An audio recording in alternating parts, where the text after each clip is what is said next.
Yung tema natin ngayong buwan na ito is commit to attend church services. Amen. Yan yung tema natin. Kaya ngayon, since today is Sunday, everybody's listening now, please. Makinig na kayo para, alam nyo, nag-i-introduction ako. Kasama na yan sa preaching. Kaya wag na kayo maingay. Wag na kayo mag-usap-usap. Okay? Naunawan nyo? Huwag kayo maglala. Pagkatapos ng preaching, pagkatapos ng service, pwede kayo mag-usap kahit magdamag kayo. Okay? Pero sa ngayon, ay pinakamaganda, payagan nyo muna ang Panginoon. Katulad yung Sunday school ko kaninang umaga. Welcome muna natin ang salita ng Diyos. Okay? Pakiano ngayon itong bata? Kaninong anak niyan? Sino to?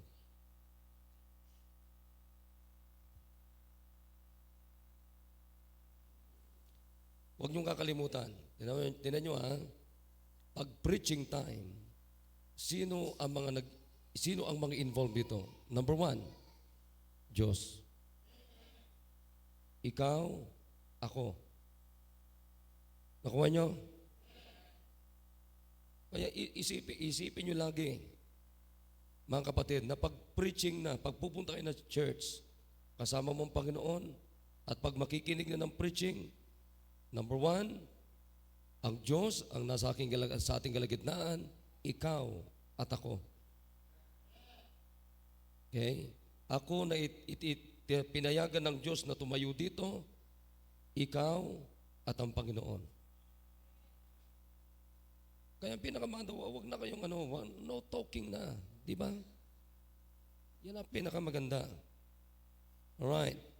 Dito tayo sa Hebrews chapter number 10. Hebrews chapter number 10. Alam nyo, kaninang umaga, yun din ang preaching ko, yung preach ko kanina sa Sunday school sa mga kadete. Pambira, gising yung mga kadete. Kinausap ko talaga sila na maayos. Sabi ko, huwag kayo matutulog-tulog dito.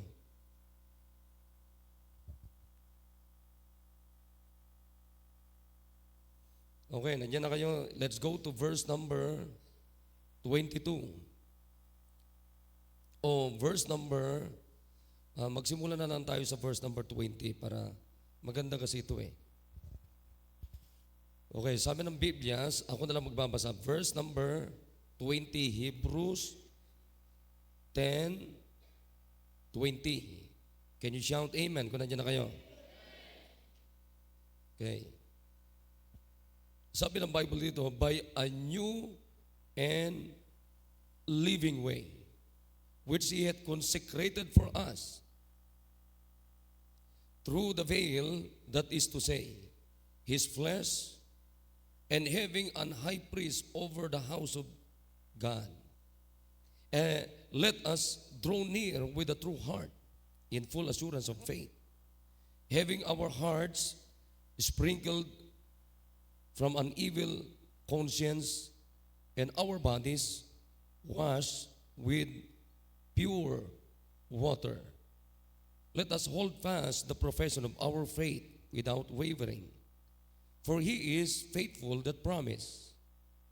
And let us consider one another to provoke unto love and to good works, not forsaking the assembling of ourselves together, as the manner of some is, but exhorting one another, and so much the more as you see the day approaching. Now let's go down to verse number 26.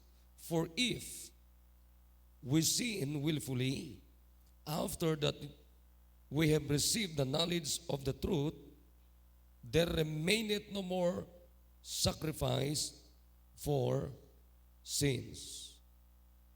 Alright, tayo na lang pag-uusapan natin, ano ang kahalagahan? Why we need to commit to attend church services? Amen? Why we need to commit? Okay? Yan ang pag-uusapan natin. Tayo manalangin. Kilang Diyos, maraming salamat po sa hapon pong ito na inyo pong pinagkaloob. Muli, Panginoon, kami po ay naniniwala, Panginoon, that you are in our midst, O God. And please, we do not depend our feelings, but oh God, please help us to feel Thy presence by Your Word, O God. Tulungan niyo po kami na maunawaan po ng inyong, bigyan niyo kami ng abilidad, Panginoon, para maunawaan namin ng inyong salita, Panginoon. And give us your mind, O God. Give us understanding. At anuman pong hadlang na nakikita niyo po sa aming mga puso, ay humingi po kami ng gabay o patawad sa mga kasalanan pong ito, Panginoon, upang kami po ay upang amin pong malugod at may pagpapakumbaba at may kasiyahan to welcome your words in our midst, O God, in our hearts, O God, in our minds. Gawin niyo pong pagpapalang mensaheng ito, Panginoon. Sa pangalan ni Jesus, amen. Okay, may be seated. Alright, so makinig ka na maigi sapagkat napakalaga itong pinag-uusapan natin.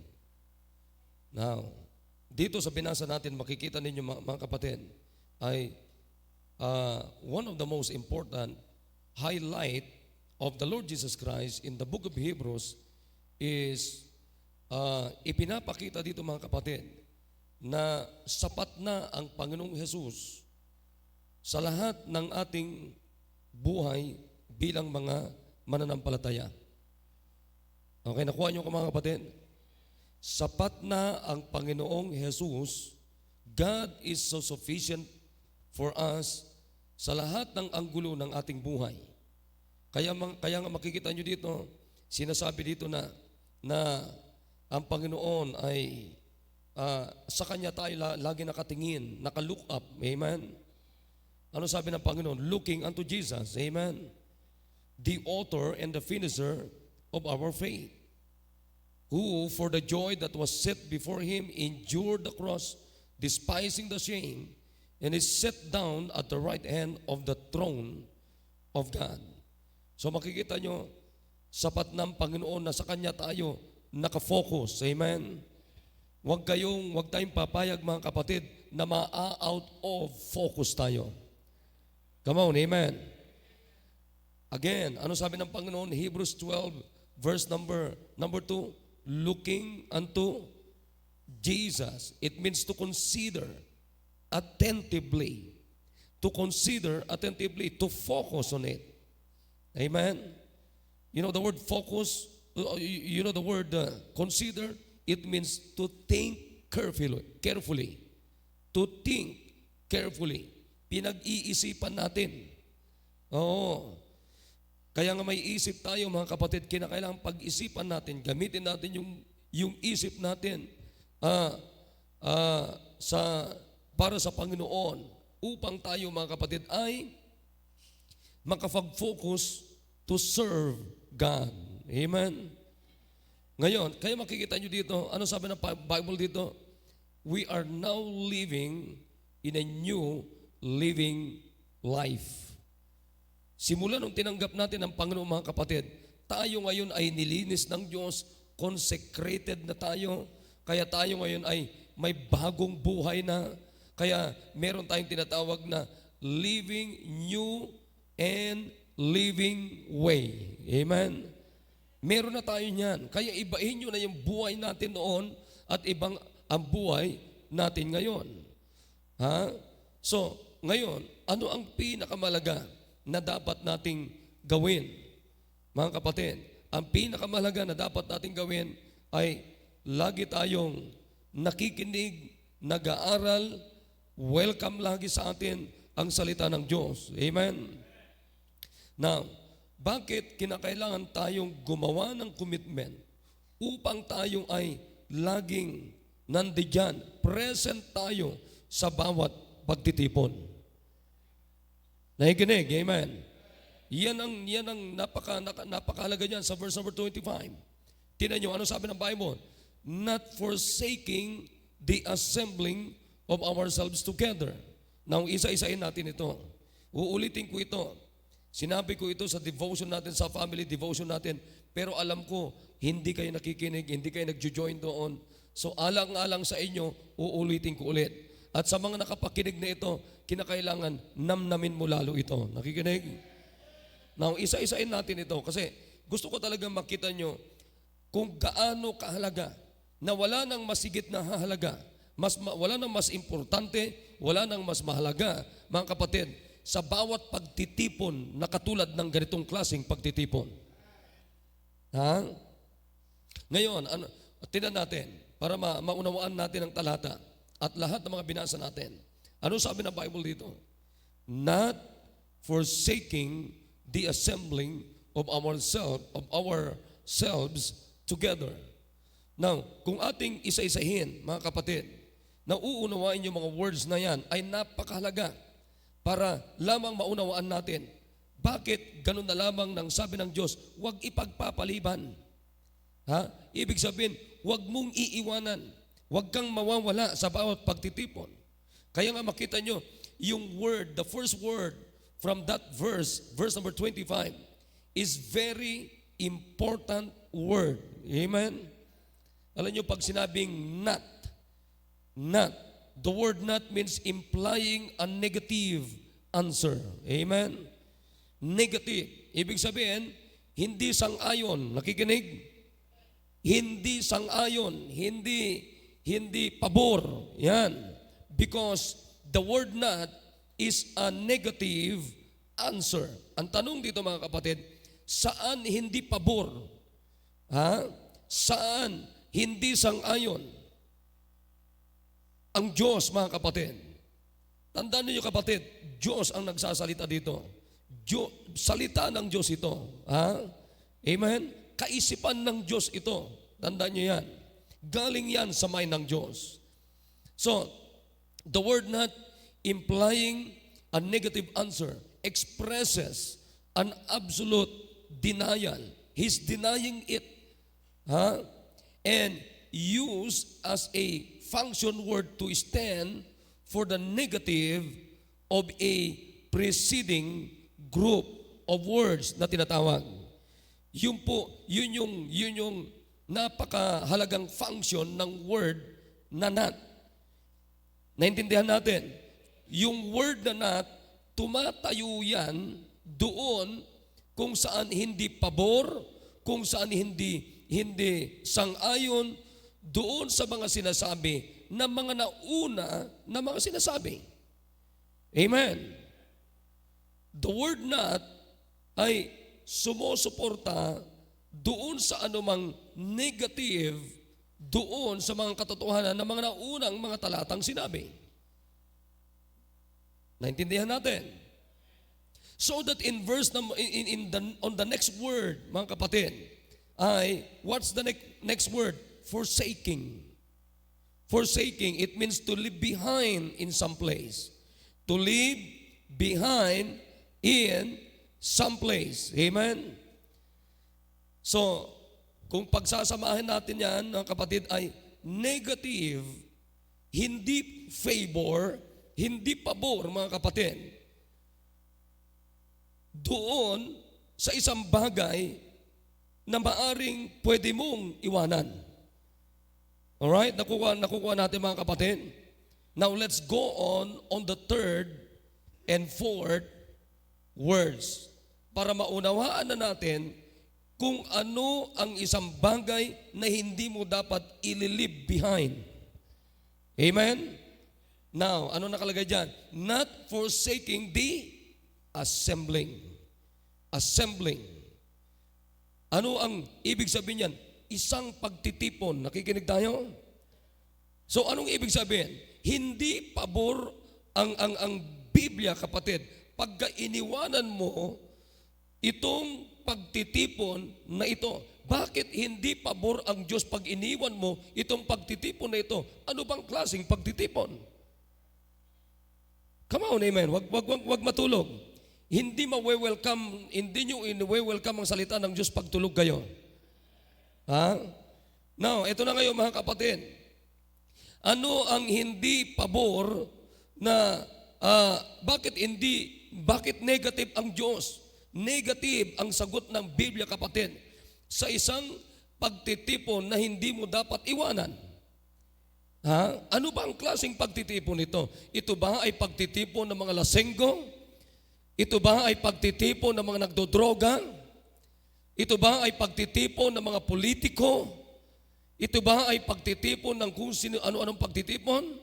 Mga kapatid, itong assembly na ito ay pagtitipon ito ng tinatawag na Christian Meeting for Worship. Nakikinig? This assembly is a Christian meeting for worship. So, in other words, kapatid, hindi sang-ayon, hindi pabor ang Diyos pag iniwan natin yung pagtitipon ng mga Kristiyano to worship the God of heaven. Amen. Alam nyo, mga kapatid, kaya may worshiper sapagat merong iwo-worship. Kaya merong sumasamba sapagat merong Diyos na dapat sambahin. Kaya makita nyo ngayon mga kapatid, I hope nauunawa na natin ito. Hindi pabor ang Diyos, negative ang sagot ng Diyos yan mga kapatid. Pag inilipihan natin, iniwan natin yung pagtitipon ng mga Kristiyano. Kaya nga ang bawat pagtitipon, ang sabi ng Biblia, huwag iiwanan. Amen? Don't leave behind, not forsaking the assembling of ourselves together. Amen? Amen. Kaya dito natin makikita mga kapatid, tingnan nyo ano ang nagagawa ngayon? Nagagawa ngayon ng pagtitipon ng mga Kristiyano to worship the God of heaven. Or else, kapatid, kung hindi tayo, kung ililib behind natin, iiwanan natin yung bawat pagtitipon, anong sabi ng Biblia? Yan pa rin ang nakaugalian natin. Di ba? Ano sabi ng Bible diyan? Not forsaking the assembling of ourselves together as the manner of some is. Yan pa rin ang dating ugali natin, di ba? Madali nating iwanan yung pagtitipon. Kaya ngayon, ibahin natin kung malinaw sa atin na tinanggap natin si Jesus, kapatid, bawat mahalaga sa atin ang pagtitipon sapagkat anak na tayo ng Diyos. Simula nung tinanggap natin si Jesus, we need to worship the one who saved us. We need to worship the one who saved us. Amen?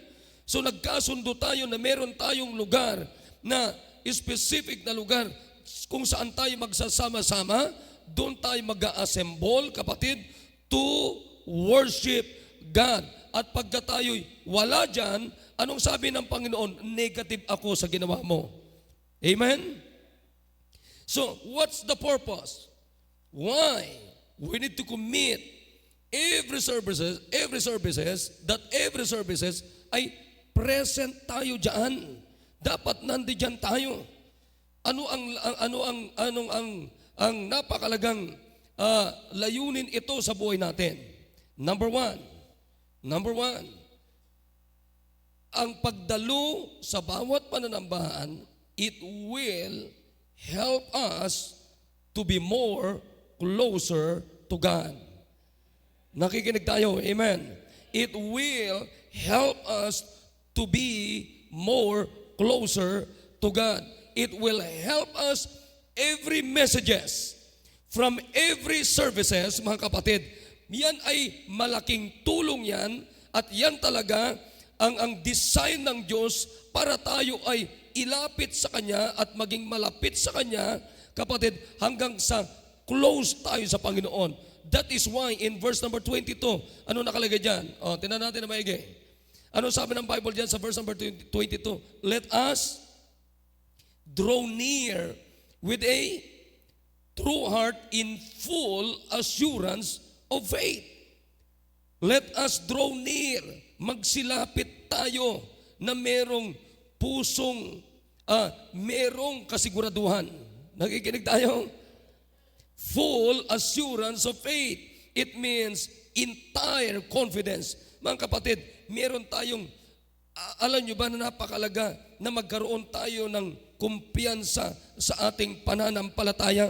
Sapagat anumang pananampalataya na hindi ka kumpiyansa, hindi yan tunay na pananampalataya. Kaya nga mga kapatid, para lalong tumibay yung ating pananampalataya, para lalong lumago yung ating pananampalataya, kinakailangan tayo makapakinig ng Word of God, because that's the only way how to get closer to God.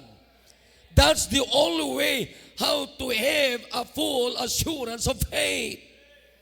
Ano pa bang paraan, kapatid? Wala namang paraan na.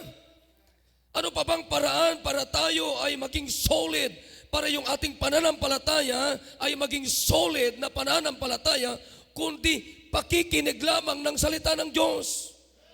Wala naman na eh. Hindi naman makakatulong pag tayo ay maglalakwatsa, mga kapatid, pag araw ng Linggo at pag araw ng pananambahan doon sa Chongsan, sa SM at kung saan-saan pa. Makakatulong ba yan para tumibay ang ating pananampalataya? Pag araw ng Linggo, wala kayo dito?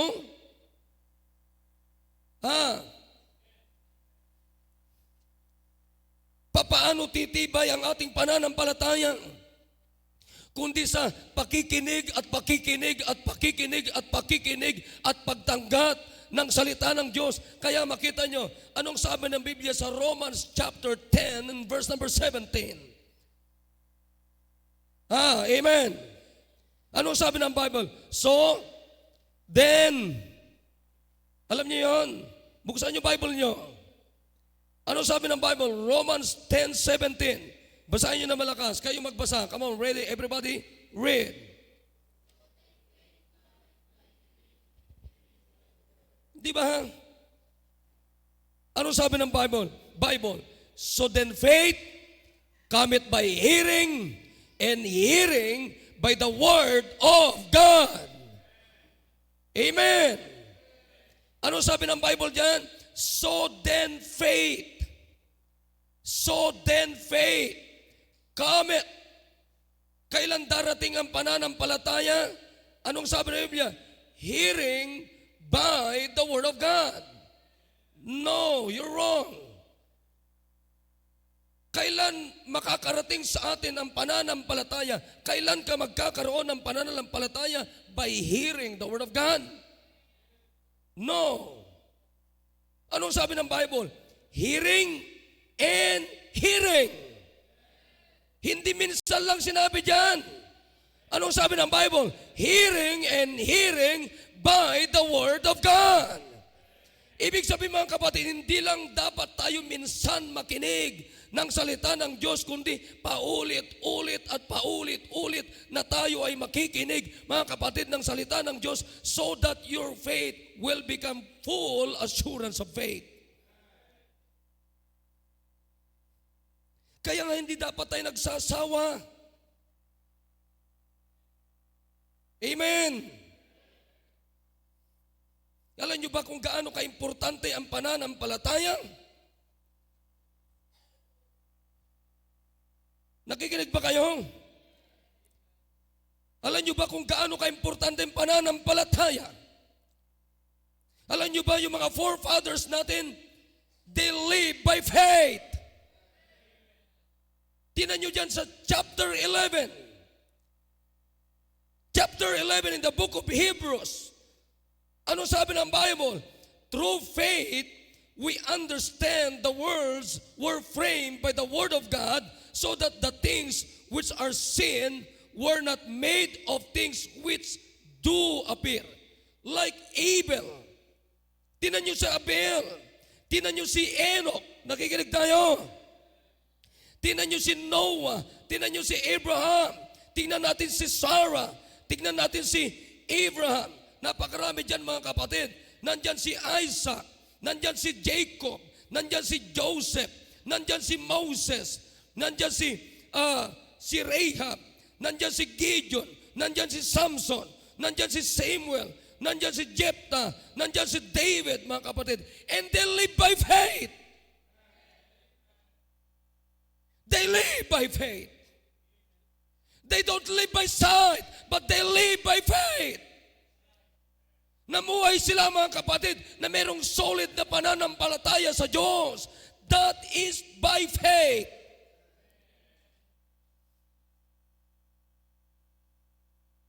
Alam niyo ba, pag may pananampalataya ka, gaano ka-importante yung pananampalataya?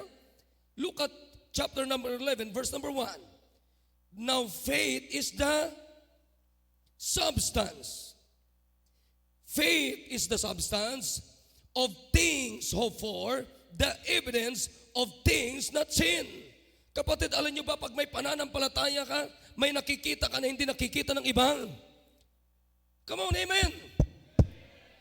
Alam niyo ba, pag may pananampalataya tayo, meron tayong nakikita na hindi nakikita ng iba. Pag may pananampalataya ka, nakikita mo na maraming kaluluwa na napapahamak sa apoy ng impyerno. Pero pag wala kang pananampalataya, hindi mo makikita yung kaluluwa ng isang tao na hindi paligtas na napapahamak sa apoy ng impyerno. Pero sino lamang nakakita? Yung merong pananampalataya. Hindi mo makikita na pwede mong ibigay yung buhay mo to serve God. Bakit hindi natin nakikita? It might be yung faith natin ay hindi full faith.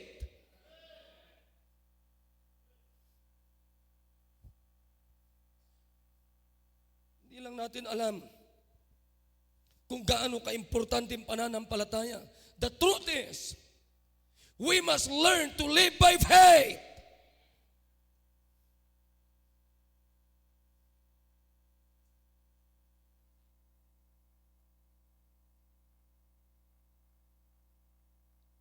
Anong ibig sabihin ng substance? Important, useful. Ha? Nakikinig mga kapatid, sa mga bagay-bagay na hindi naman natin nakikita, ebidensya natin yan sa mga bagay-bagay,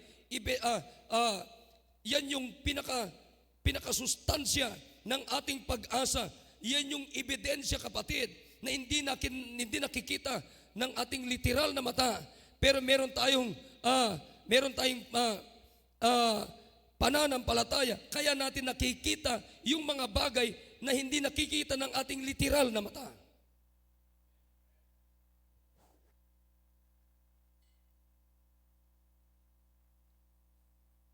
Tignan mo. Pag lagi kang umaaten, may nakikita ka na hindi nakikita ng iba. Naintindihan natin? Oh, I like Brother Basilio. Ano sabi ni Brother Basilio? Paki-pray niyo ako, mga kapatid. Magkukumit ako na mabubungan ko yan, taas na yan. Hindi niyo inabot yung testimony ni Brother Basilio.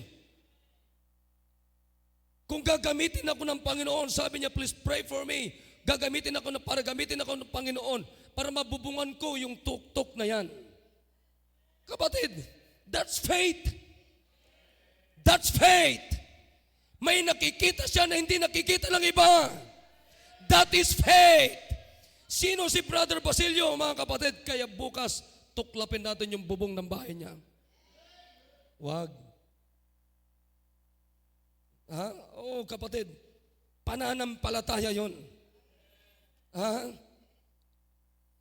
Di nyo lang alam. Kaya mga kapatid, alam mo, pag lagi ka nakikinig ng salita ng Diyos, linggo ng umaga, linggo ng hapon, inabot mo yung Sunday school, linggo ng umaga, linggo ng hapon, tapos Wednesday, meron ka na naman, tapos nasusubaybayan mo yung mga devotions natin dito, tapos meron ka pang personal na pag-aaral ng salita ng Diyos. Kapatid, ibig sabihin, hearing and hearing and hearing by the Word of God.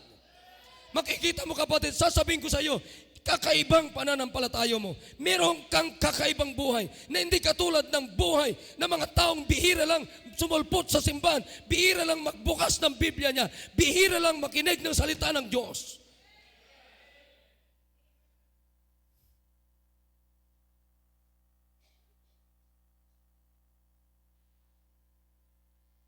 Tingnan nyo. Pag nakikinig ka lagi, hearing and hearing by the Word of God. Anong sabi ng Bible? let us draw near with a true heart in full assurance of faith. That's what you are. Amen? That's what you are. Magkakaroon ka ng lalapit ka sa Panginoon with a true heart in full assurance of faith. Or else, ano sabi ng Bible? Having our hearts sprinkled from an evil conscience. Kinig kayo. Kayo mga wala dito kaninang umaga? Ha? Ang laki ng kawalan ninyo.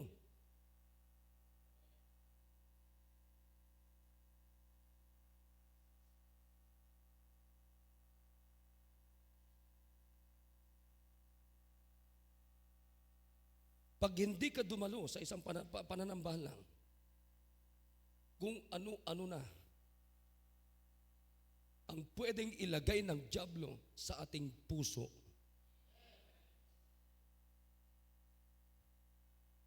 Naintindihan niyo ako mga kapatid? Ito, bigyan ko kayo ng halimbawa sa Bible. Alam ko narinig niyo na ito pero magandang himayin, balikan ulit natin. Alam mo pagka welcome ang salita ng Diyos, hindi ka magsasawa kahit paulit-ulit. Let's go to John chapter 20. Amen? John chapter 20. I hope you know him. Who is he? Ha? Yung isang apostle ng Panginoon na absent siya sa isang pagtitipon ng Panginoon Jesus. Panginoong Jesus, pagtitipon nila. Sino to? Si Thomas. Amen? Thomas. Tingnan niyo to. Ano sabi ng Bible? Simulan natin sa verse number 19. Sabi ng Biblia, sabi ng Bible dyan, then the same day at evening,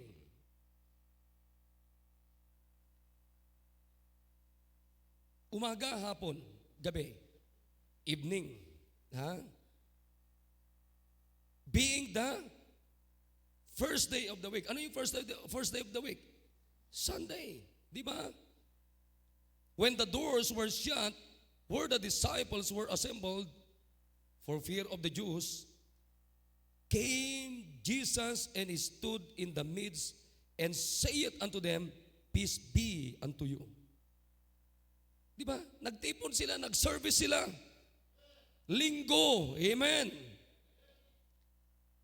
Pero tingnan natin. Sabi ng Bible, verse number 20, and when he had said, he shewed unto them his hands. Kasi alam niya yung problema niya ng mga Hebrews, o mga Hebrew, mga apostles, mga disciple niya. Anong problema nila? Kailangan nila ng ebidensya. Pinakita ng kamay ng Panginoon.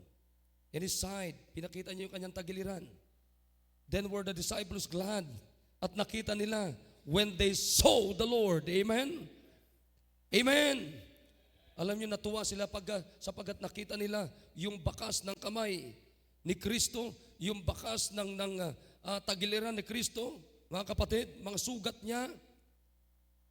But in verse number 21, sabi ni Biblia, then said Jesus to them again, peace be unto you, as my Father had sent me, even so send I you. Come on, amen? Napansin nyo, ano yung paulit-ulit na sinasabi ng Diyos? Peace. Peace. Nakikinig mga kapatid? Na makinig kayo. Bawat pagtitipon, ang sabi ko sa inyo kanina, ang unang-unang persona na dapat nating i-consider, kasama natin si Kristo. Kasama natin ang Diyos. Amen? At anong sinabi niya na ibinigay niya sa kanila? Peace. It means, mga kapatid, every time we come to church hearing God's word, dapat at peace tayo. Naintindihan? Let's go to the next verse. And when he had said this, he breathed on them. He breathed on them and said unto them, receive ye the Holy Spirit. Alam niyo kung bakit?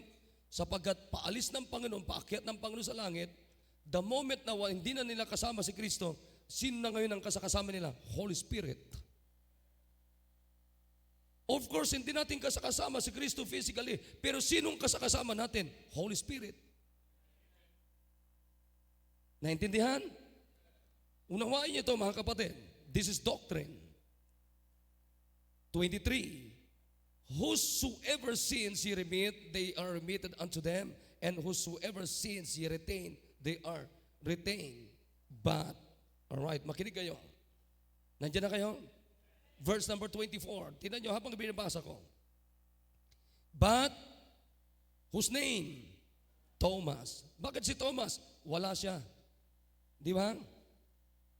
But Thomas, one of the 12, called Didymus, was not with them when Jesus came. Wala si Thomas nung dumating si Kristo, nung sila ay nag-service. Amen? Wala siya. So in verse number 25, sabi ng Bible diyan, the other disciples therefore said unto him, sabi nila kay Thomas, we have seen the Lord, Thomas. But he said unto them, except I shall see in his hands the print of the nails, and put my finger into the print of the nails, and thrust my hand into his side, I will not believe. Amen? Ano sabi niya? Hanggat hindi ko nahihipo si Kristo, yung kanyang kamay. Hanggat hindi ko nahihipo si Kristo, yung kanyang tagiliran. Anong sabi ni Thomas? Hindi ako believe. Hindi ako maniniwala. Kamo, makinig kayo, makinig. Huwag matulog. Ha? Hindi ako maniniwala. And after 8 days, again. Tama-tama, isang linggong nakaraan. Tama? His disciples were within. Ayan, nag-service na naman sila. And Thomas with them. Present na si Thomas. Tama? Nandun na si Thomas. Amen. Then came Jesus, the doors being shut, and he stood in the midst, said, peace be unto you. Nakasarado yung pinagtitipunan nila, pero sumulpot ang Panginoon. Tumagos sa pader.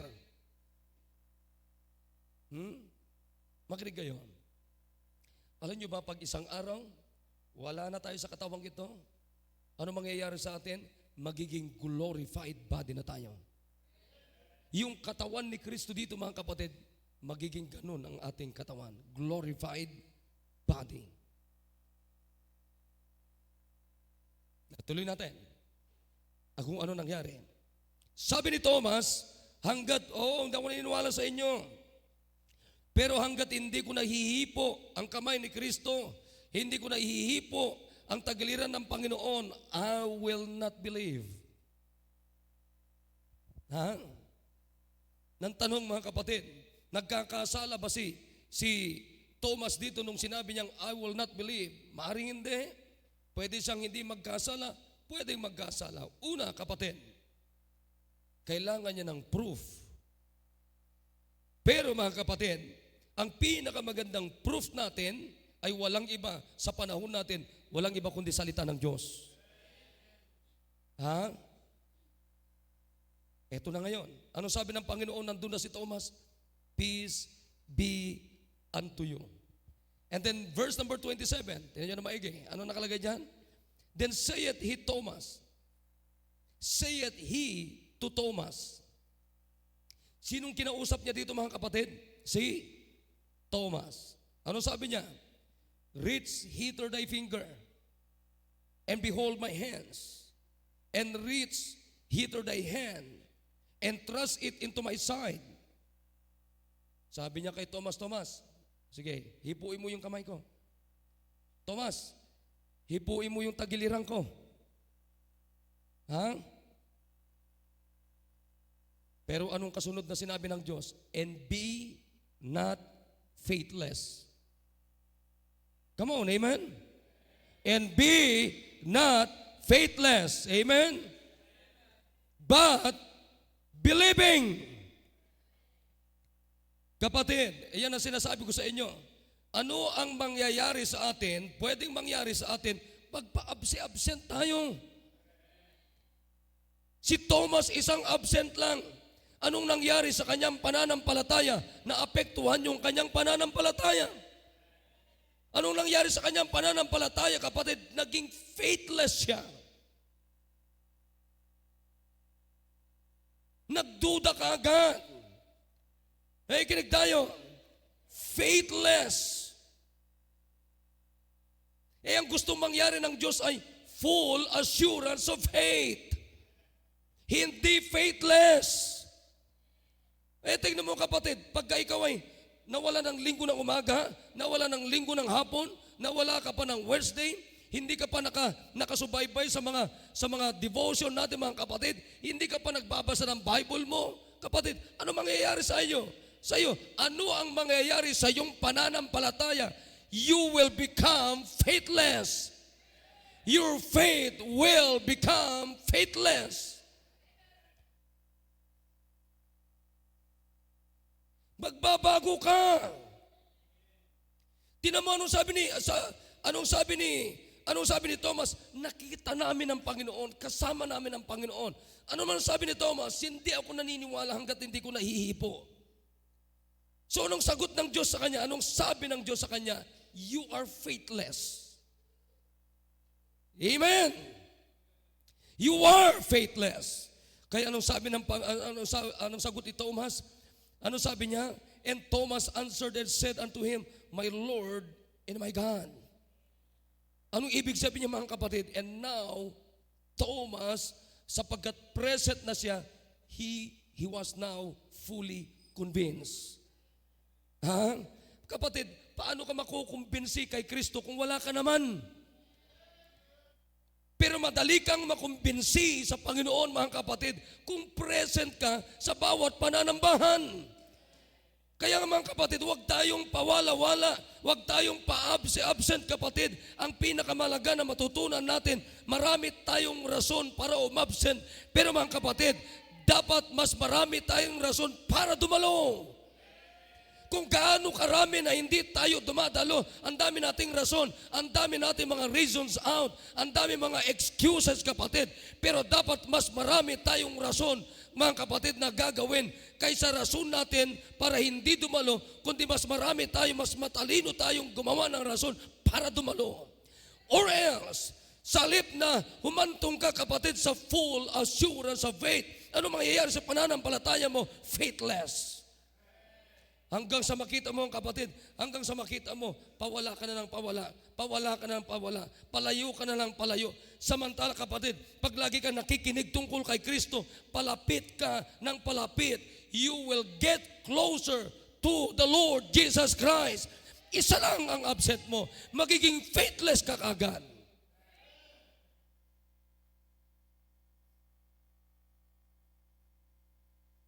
Tapos ano pang sasabihin natin pagka hindi tayo dumalo? Ako na naman pinatamaan ni Pastor, ano? Faithless. Tingnan nyo, ano sabi ng Panginoon dito? Thomas, look at verse number 29. Tingnan nyo yung Bible ninyo. Come on, tingnan nyo yung Bible nyo. Ano sabi niya? Jesus saith unto kanino? Sinabi niya ba kay Peter? Sinabi niya ba kay John? No, Thomas. Bakit kay Thomas? Absent siya.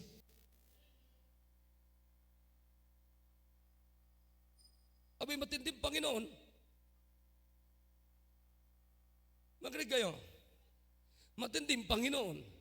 Yung mga absent, pinapangalanganan na yan.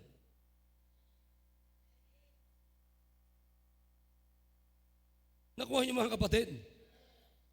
Pinapangalanganan ng Panginoon yung mga absent. Thomas, absent ka. Samantalang dito, pag ma-mention ng pangalan nyo, pag absent kayo, nagagalit kayo. Ha? Naunawan nyo ba yun? Thomas, absent ka. Thomas, late ka. Thomas, wala ka kaninang umaga. O tapos magagalit kayo sa akin. Ito nga ang Panginoon, siya mismo. Parang sa kanya lang nag-preach, oh. Nandun naman yung mga ibang apostles. Pero sabi niya sa Panginoon, sabi ng Panginoon kay Thomas, Thomas, halika Thomas, akin ang kamay mo. Hipuin mo yung kamay ko. Hipuin mo yung tagiliran ko. Oh, ano? Ano sabi ni Thomas? My Lord and my God. Okay na ako, Panginoon, kumbinsido na. That's your problem. You are faithless. Alam mo, sabi ng Biblia dito, ito ngayon, 29, basahin natin. Jesus said unto him, sino? Thomas. Amen? Alam mo, sabi niya, because thou hast seen me, thou hast believed. Sapagkat nakita mo ako, naniwala ka. Pero ano sabi ng Panginoon? Blessed are they that have not seen and yet have believed. Pero alam mo ba, Thomas? Mas mapalad ang mga hindi nakakita yet have believed me. Di mas mapalad tayo kay Thomas. Hindi man natin nakita physically ang Diyos, but we believe Him. We trust Him. Amen? Kaya nga mga kapatid, alam nyo ba ang pag-attend sa bawat pananambahan, it's also by faith.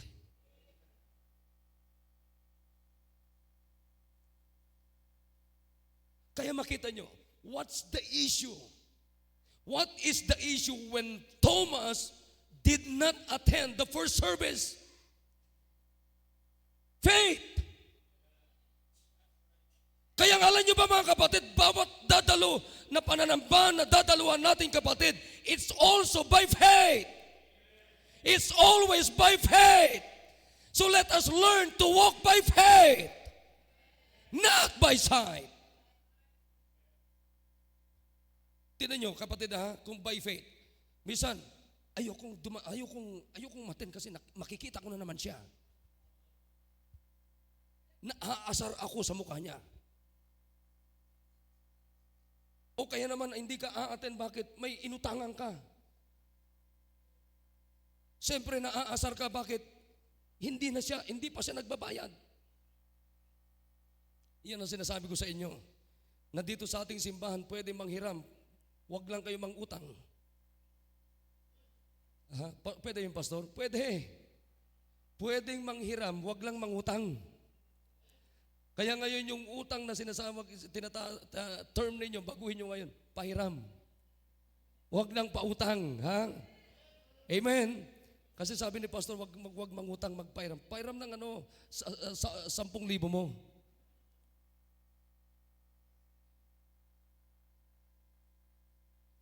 Kaya dyan, makinig kayo.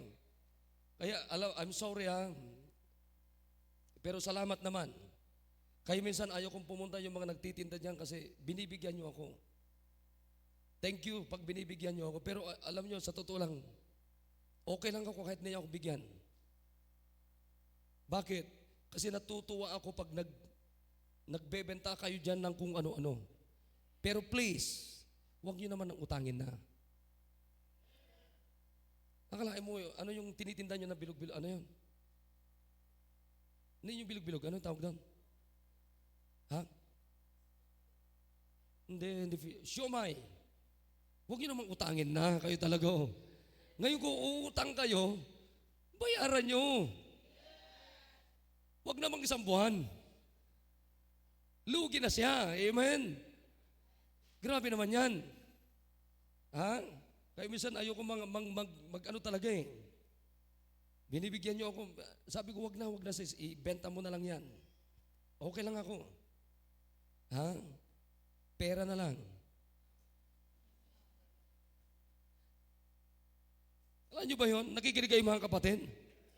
Pagdadalo tayo sa pananamban, it's also by faith. Ano ang faith?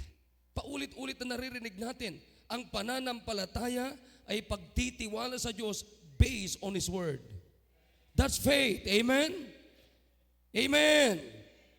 Kaya ang pinakamaganda mga kapatid, sikapin natin, huwag tayong mag-a-absent. Linggo ng umaga, linggo ng hapon, sapagkat ang maaapektuhan, iyong faith natin.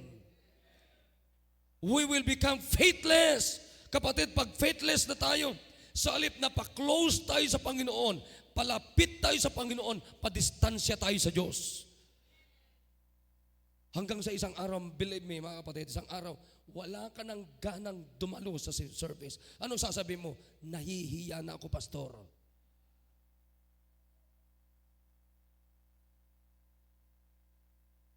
Ha? Pero alam mo, ang gusto ko naman kay Thomas, ano sabi niya? Kailangan ko ng ebidensya. Ha? Absent man ako nung una, pero dadalo na ako sa pangalawa. At nung nakita niya, sabi ng Panginoon sa kanya, peace be with you, Thomas. Kaya sa mga wala kaninang umaga, peace be with you. Amen. Alam niyo, magandang sagot niyo, and also with you.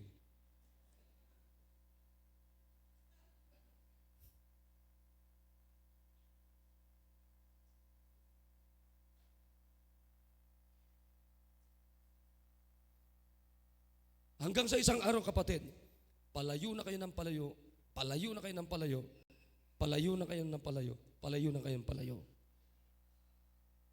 Hanggang sa isang araw, ano sasabihin natin? Pastor, nahihiya na ako. Saan nagsimula? Sa isang pananambahan, hindi ka dumalo. Amen. Sa susunod, pagpapatuloy natin ito. Kapatid, kung meron mang dapat nating ipaglaban lagi, makinig kayo, yung attendance natin sa bawat pananambahan natin. Nakikinig mga kapatid? It will develop your faith. Amen? It will develop your faith. Ano sabi ng Biblia? By faith, hearing, and hearing by the Word of God. Amen? Papaano tayo nagkakaroon ng pananampalataya? Hearing and hearing by the Word of God. So then faith cometh by hearing, and hearing by the Word of God. Amen. Pero paano tayo, kapatid? Paano nasisira? Paano nagiging deficient yung ating pananampalataya? Wala tayong naririnig na salita ng Diyos. Wala tayong nire-receive na salita ng Diyos. Wala tayong welcome na salita ng Diyos. Hanggang sa isang araw, kapatid, sa halip na pa-close ka sa Panginoon, palayo ka sa Diyos. Anong ibig sabihin ng faithless? Sige nga, do you understand? Anong ibig sabihin ng faithless? Simple lang naman, di po ba? Yung faith mo, pababa, nagle-less.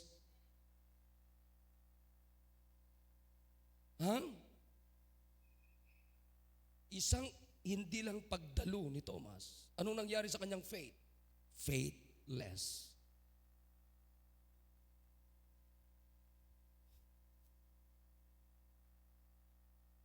Ngayon, kapatid, ganon kahalaga ang bawat pananambahan. Ngayon, sa susunod na linggo, tuloy natin to. Anong gagawin natin? Gumawa tayo ng commitment na bawat pananambahan, i-commit natin yan sa Diyos at tayo ay dadalo.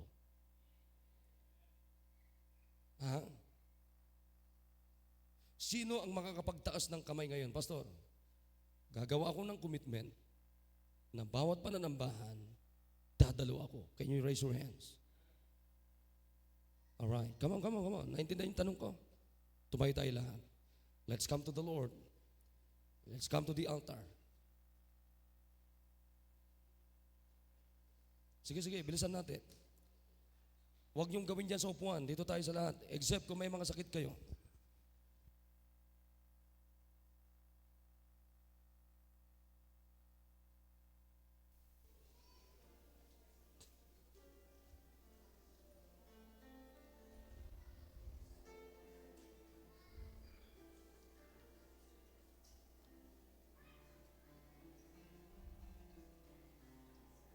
Let's make a commitment, brethren.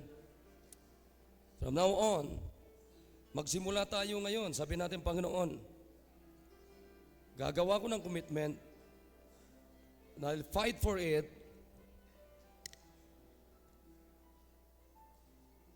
Bawat service, dadalaw ako.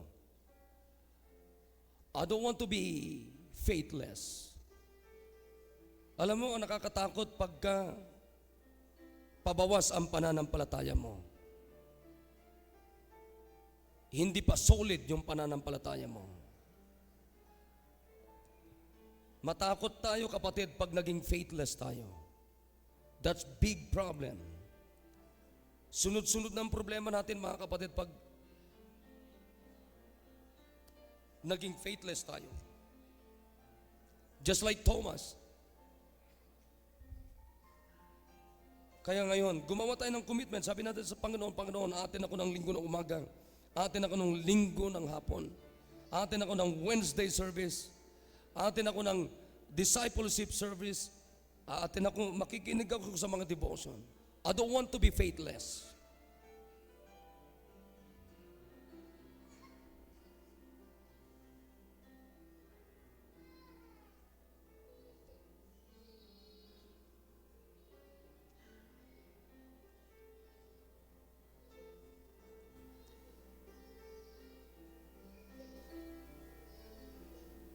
Dakilang Diyos na makapangyarihan po sa lahat. O God, Thou knowest what is my heart, O God. Kayo po ang nagbigay sa amin sa mensaheng ito to commit ourselves, O God, to attend every services, O God. Like Thomas, minsan lang hindi siya dumalo. What happened to his faith? It became faithless. It became faithless.